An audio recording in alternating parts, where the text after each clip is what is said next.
Member for Fredericton York.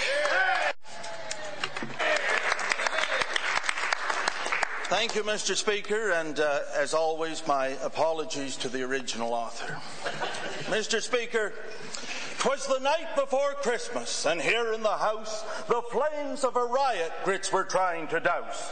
Students and seniors of the Premier grow leery, as do civil servants for the treatment of Cleary. Doucette and Lunn were asleep in their bed, with them at the helm, job creation is dead. And yet for one sector he'll fight like a mobster. I think we all know his connection to lobster. Hart spent $200 million refining his oil, his money, his risk, his sweat and his toil. Gallant can't create jobs, he just does not get it. Pushing Irving aside, he took all the credit. St. John's memory is long and not short. It's Weston's investment that's growing the port. The Port City Tories worked hard as an ant, shaming $68 million from Premier Gallant. Nervously waiting like a wedding day bride, Kenny had hoped for Paris but was offered no ride. In the city of love, by the light of the moon, is it merger or marriage for the Liberals and Coon? Now Eddie, now Ricky, now Don Arsenault, on Brian, on Billy, on Victor Boudreau. No measure of time their faux pas will fix, known simply to all by the name Atcon 6.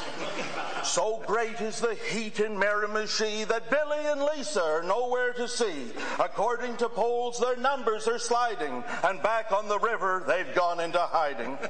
In September of 14, a general election, Keating quickly resigned upon further reflection.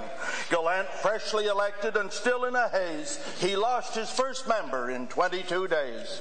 Then off to Carleton, the Grits planned to win. 'Twas the second knockout they would take to the chin. Our poor little Premier, how sad he will be if next by-election he is 0-3.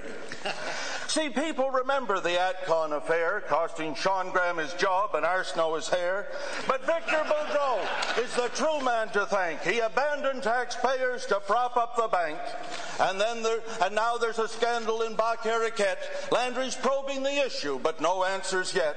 Just as with Atcon, no look before leaping. More debt on taxpayers, Grits seem to be heaping. In Western Charlotte, they voted for John. Only months later, their courthouse was gone. He cut Service New Brunswick back in his riding. For the next election, time voters are biding. Mike Murphy appeared looking most hearty, stating that Brian had ruined the party, increasing our taxes, growing our debt, attacking daycares, and he's not finished yet.